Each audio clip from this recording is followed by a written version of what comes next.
What's going on, everyone? So the Sacramento Kings are headed for a fire sale. Per reports, Sacramento is basically trading everybody, right? Sabonis, Demar Derozan, Zach Lavine. Basically, everybody is available.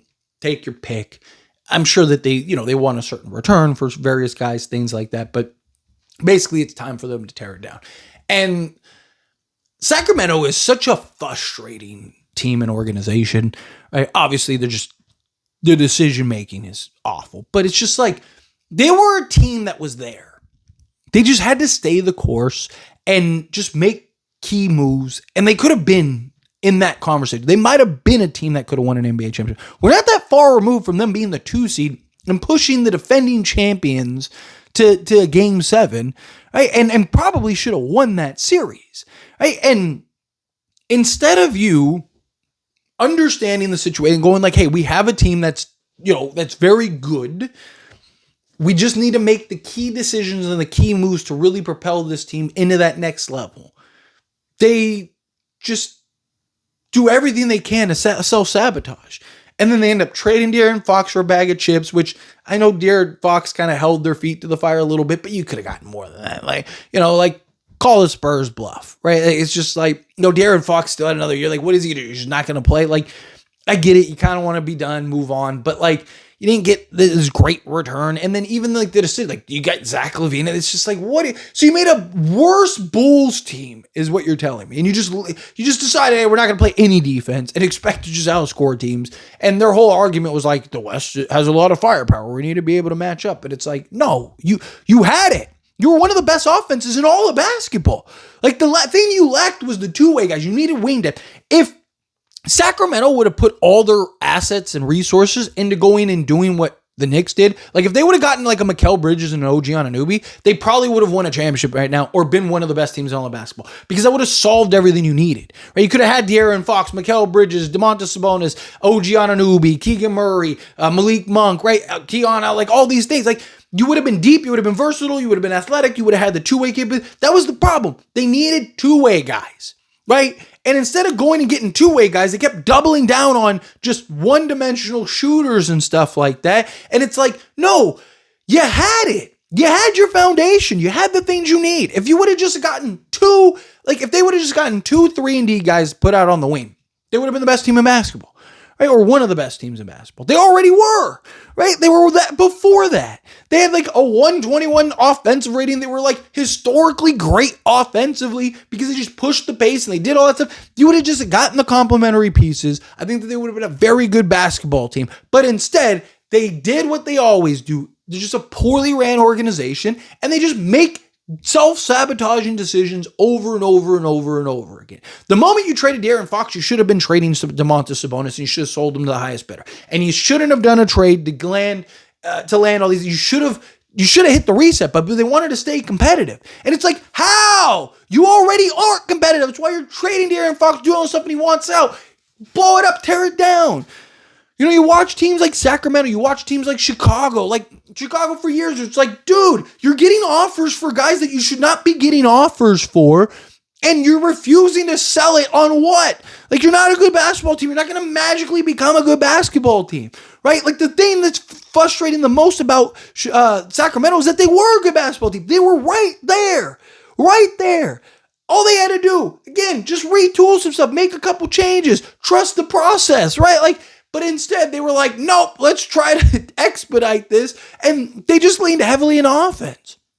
And then the DeMar DeRozan decision was like, what do you do? Why? What? The last thing you need, when they traded for DeMar DeRozan, I made an entire video, this was the dumbest, they just ruined everything. They just ruined the roster. The last thing, I had Sacramento fans coming from, oh, you're an idiot. They need this. Oh, good luck stopping. How did that work out? One of us was right. Because it's so, I don't know how you don't see it, right? It's the same thing with Phoenix. I got up here and I was like, Phoenix is going to be the worst team in basketball. And everyone was like, give them the championship. Tyler, you're an idiot. I was like, how? Again, you need a roster. It's not just names on the back of the jerseys. It has to make sense. The last thing Sacramento needed was another isolation scorer that doesn't shoot threes and needs the ball in his hands to be effective. You had De'Aaron Fox and Malik Monk, and both of those guys were two of the best fourth quarter isolation guys in basketball. You didn't need another DeMar DeRozan. You needed two-way capability. And Sacramento just decided, no, they know more than everyone else. And now look, now they're a bunch of idiots. Like, it's so frustrating as a basketball fan. Look, Sacramento is my team. I care less about Sacramento, but it's just, again, like, it's just so frustrating as a basketball fan to watch teams just implode themselves, right? It's crazy to me, right? Like, to watch the Kings absolutely destroy themselves, right? It's like, God, again, I could care less about the Kings. Like, let the Kings be terrible forever. I'm a Laker fan, but still, it's like, God. Anyway, Sacramento's now back into the rebuild process. And hopefully they do it correctly this time. My rant is over because it's just I don't understand the logic that some of these teams put together. Like, I'm just a guy. I'm not some like rocket. I'm not some like basketball expert or like, I'm nothing. I'm just a dude on the internet that makes videos and talks. But like, if I can see it, how come these experts that are being paid, that are GMs, that are making millions to make these, how do they not see it? That's the thing that frustrates me. If an idiot like myself can see it, how can these professionals not see it? Which is what I think is crazy.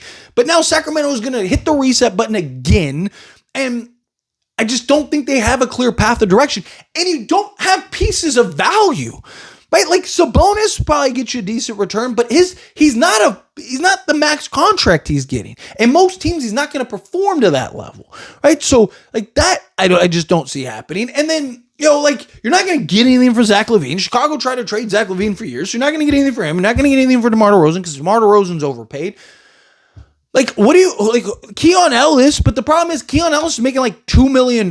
So you're not going to be able to get some haul for him. Like, it's just, I don't know. I don't know how they fix this. I don't think they can fix this. I don't think there is a way to fix this.